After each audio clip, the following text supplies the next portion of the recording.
Selamat malam, kembali lagi bersama saya Silvestra Frida Mardu, mahasiswa kelas A program studi sosiologi semester 7.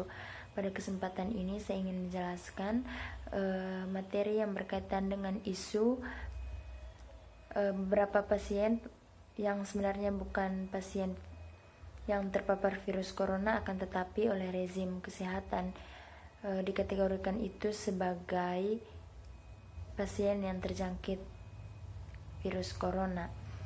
Video ini merupakan video ujian akhir mata kuliah sosiologi terapan. Jadi kita lanjut. Saat ini dunia dihadapkan dengan berbagai persoalan yang membawa dampak buruk bagi seluruh masyarakat. Negara Indonesia merupakan negara yang di dalamnya terdapat jutaan masyarakat yang pada saat ini juga sedang dilanda oleh adanya penyebaran virus corona, yang dimana menurut berita yang diperoleh, negara Indonesia merupakan negara yang berada pada urutan kedua setelah Cina yang mengalami peningkatan pasien yang sudah terjangkit virus corona. Virus corona merupakan virus yang pertama kali ditemui di Cina, kemudian menyebar ke negara lainnya, salah satunya di negara Indonesia. Di Indonesia tercatat ribuan masyarakat yang sudah terjangkit virus ini. Virus yang penyebarannya sangat cepat dan proses penyebarannya menurut berita yang diperoleh ini terjadi melalui benda, kemudian berbagai gejala yang muncul seperti influenza, sakit tenggorokan, demam, sehingga menyebabkan daya tahan tubuh manusia menurun. Fenomena ini merupakan suatu beban besar bagi seluruh masyarakat tentunya. Kehadiran virus corona dapat membuat masyarakat menjadi khawatir. Kemudian melihat persebaran virus yang semakin cepat, maka pemerintah membuat suatu kebijakan guna meminimalisir terjadinya virus corona ini dengan melakukan karantina bagi pasien dan dianjurkan kepada semua masyarakat agar menjaga jarak dengan orang lain. Upaya lain yang dilakukan oleh pemerintah adalah dengan cara meliburkan seluruh lembaga pendidikan dan juga lembaga tempat para pekerja bekerja, dan juga untuk seluruh staf pengajar dan pegawai agar tidak terjadinya peningkatan pasien yang terjangkit virus corona ini. Pemerintah juga sudah menyediakan rumah sakit bagi penderita agar pasien yang sudah terjangkit virus corona dapat dirawat dan mendapat perhatian khusus. Dengan adanya virus ini menyebabkan kecemasan bagi masyarakat. Mengapa demikian? Karena masyarakat tidak dapat bekerja, terutama bagi masyarakat yang bekerja di sektor pertanian. Sedangkan kebutuhan masyarakat sangat banyak. Di tengah kecemasan yang disebabkan oleh virus corona ini, masyarakat juga dihadapkan dengan kaum kapitalis yang memanfaatkan wabah ini untuk mendapatkan keuntungan. Ini terlihat jelas bahwa pada berita yang disebarkan melalui media, banyak tersebar berita mengenai kenaikan harga masker. Kenaikan harga masker membuat masyarakat mengalami kesulitan untuk mendapatkannya. Maka sangat dibutuhkan partisipasi pemerintah dalam menangani hal ini. Dalam kasus ini, pemerintah diharapkan untuk mengikut sertakan agar dalam melewati masa sulit ini, kelompok masyarakat tertentu tidak dirugikan oleh kelompok lain. Berbagai daerah saat ini sedang memikirkan bagaimana cara yang tepat yang dapat mencegah virus corona yang semakin luas menyebar, mulai dari pembatas sosial dan penutupan secara total. Selain itu, upaya lain sudah disebutkan sampai pada upaya yang paling kecil adalah dengan dianjurkan kepada masyarakat untuk selalu membersihkan lingkungan, tetapkan pola hidup sehat, dan selalu mencuci tangan dengan menggunakan sabun. Kehadiran penyakit ini membawa dampak buruk terhadap masyarakat. Ini ditandai dengan adanya libur kerja. Karena penyakit ini merupakan salah satu penyakit menular, maka dengan itu pemerintah menganjurkan untuk tidak melakukan hal-hal yang dapat mengumpulkan banyak orang.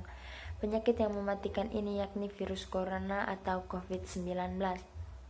Coronavirus atau virus corona merupakan keluarga besar virus yang menyebabkan infeksi saluran pernapasan, baik pernapasan atas, ringan hingga sedang. Seperti penyakit flu, pada saat ini banyak orang terinfeksi virus ini. Ini ditandai dengan semakin maraknya berita mengenai penambahan jumlah pasien yang terpapar virus corona. Masing-masing orang memiliki respon yang berbeda terhadap COVID-19 ini atau virus corona ini. Sebagian besar orang terpapar virus ini akan mengalami gejala ringan hingga sedang dan akan pulih tanpa perlu dirawat di rumah sakit. Gejala paling umum yaitu demam, batuk kering, kelelahan. Gejala yang sedikit tidak umum, rasa tidak nyaman dan nyeri tenggorokan, diare, konjungtivitis atau mata merah, sakit kepala, hilangnya indera perasa atau penciuman, ruam pada kulit atau perubahan warna pada jari tangan atau jari kaki. Gejala yang lebih serius, kesulitan bernapas atau sesak napas, nyeri dada atau rasa tertekan pada dada, hilangnya kemampuan berbicara atau bergerak.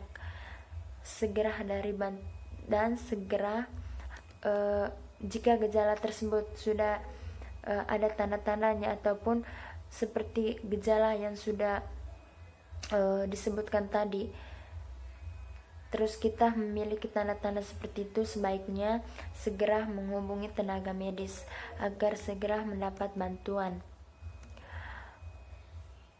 Orang dengan gejala ringan dinyatakan sehat harus melakukan perawatan mandiri di rumah. Rata-rata gejala akan muncul 5-6 hari setelah seseorang pertama kali terinfeksi virus ini, tetapi bisa juga 14 hari setelah infeksi. Berdasarkan gejala di atas, maka masyarakat merasa khawatir dan juga banyak secara rutin melakukan rapid test di sebuah klinik atau rumah sakit. Namun, isu baru yang lagi maraknya adalah bagaimana para tenaga kesehatan boleh dikatakan banyak melakukan tindakan menyimpang, seperti memberi stigma bahwa semua yang memiliki penyakit dengan gejala yang memiliki kemiripan dengan gejala virus corona, itu semua dinyatakan sebagai pasien yang terpapar virus corona. Maka hal ini sebenarnya yang menambah rasa ketakutan masyarakat. Maka di sini sangat terlihat jelas bahwa adanya permainan politik yang dilakukan oleh tenaga kesehatan dalam melakukan pemeriksaan kesehatan atau rapid test pada masyarakat yang memiliki gejala penyakit mirip dengan gejala virus corona. Lalu, masalah ini dianalisis menggunakan model analisis Rocchepi. Jadi yang pertama adalah masalah ini dianalisis berdasarkan aturan atau rule yang disingkat menjadi Rocchepi. Itu terdiri dari rule, partisipasi, komunikasi, ideologi, dan ada beberapa lainnya yang disingkat menjadi Rocchepi itu. Yang pertama berkaitan dengan aturan. Tindakan ini bisa dikatakan merupakan suatu tindakan yang tidak patut dicontohi karena isu itu mengenai wabah virus corona. Ini bukan isu kecil yang hanya berisiko pada sekelompok masyarakat. Akan tetapi isu ini mengenai corona ini memiliki risiko yang tinggi bagi semua kalangan. Jadi virus corona ini seperti yang kita ketahui, dia tidak memandang bahwa ini dari kalangan bawah, menengah atau atas, semuanya merata. Jika dia ingin terinfeksi, siapa saja dia, maka bisa saja terinfeksi virus ini. Lalu jika berkaitan dengan para medis menanggapi sebagian besar pasien yang melakukan perawatan atau pemeriksaan di rumah sakit, kemudian kebanyakan pasien yang sebenarnya memiliki penyakit lain atau memiliki gejala yang hampir sama dengan pasien terpapar virus corona, akan tetapi dari pihak medis itu dinyatakan sebagai pasien yang terjangkit virus corona. Kebanyakan isu ini muncul ketika pasien melakukan rapid test, dan seperti yang terdapat pada berita-berita bahwa biaya rapid test bukanlah sesuatu yang kecil nominalnya, akan tetapi dalam sekali pemeriksaan dapat menguras biaya yang lumayan banyak. Lalu, jika kebanyakan pasien dinyatakan sebagai pasien terpapar virus corona, maka dapat membawa keresahan bagi masyarakat juga. Jika banyak yang memiliki gejala, akan tetapi gejala tersebut ternyata bukan gejala bahwa orang tersebut sudah terjangkit virus corona. Akan tetapi karena memiliki kemiripan, di situ mereka memberikan stigma ataupun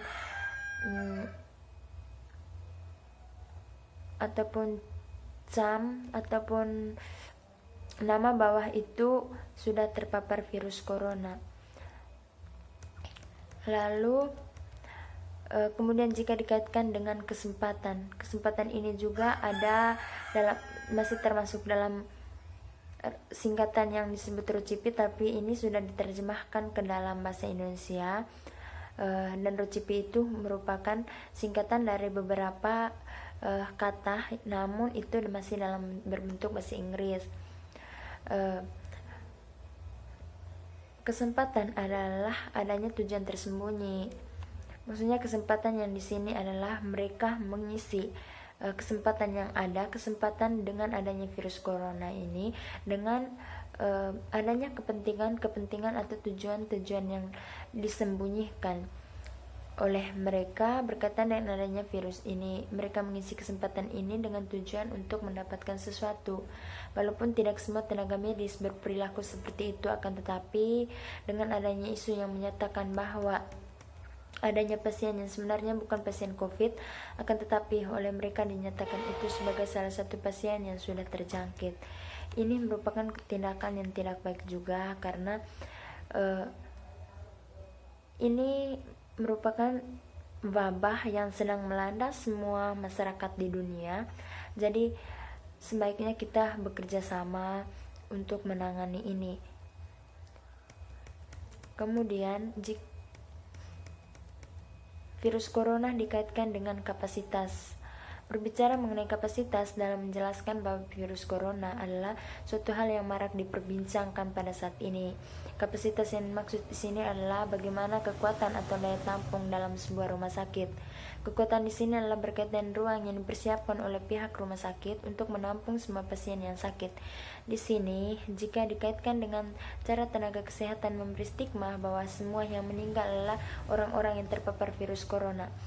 Kapasitas tempat juga bisa dijadikan alasan agar tenaga medis tidak terlalu banyak menjalankan tugas, ataukah mereka memberi stigma demikian karena keterbatasan alat untuk menyembuhkan penyakit lain yang diderita pasien.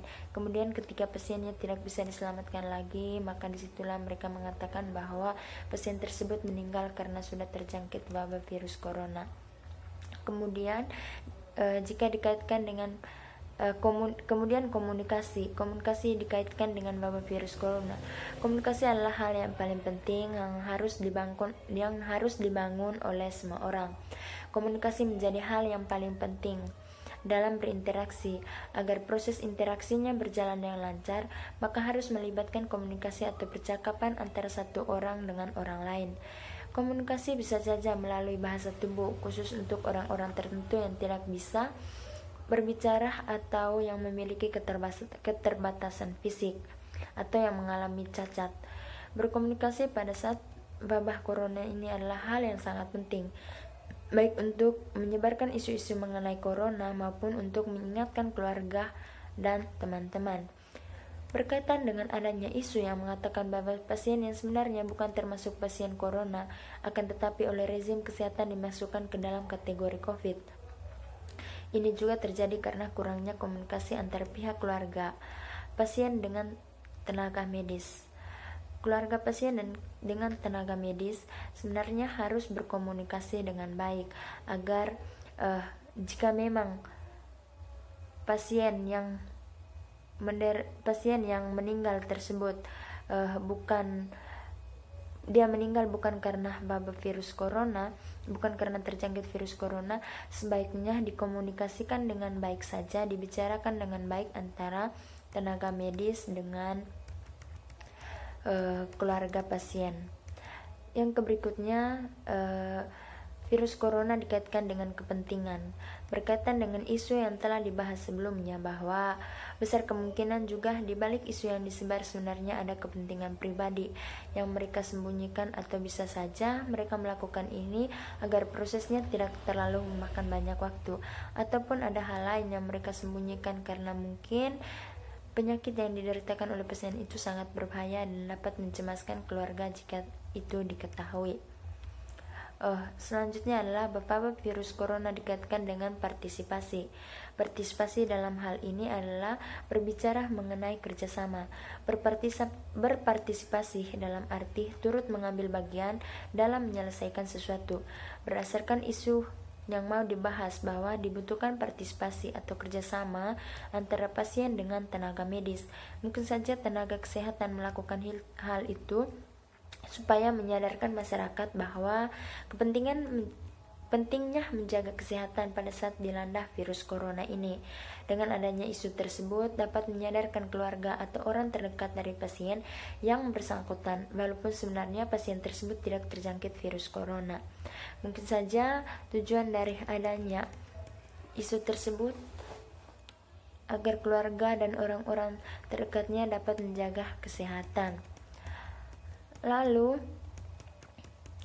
kemudian adalah virus corona dikaitkan dengan ideologi.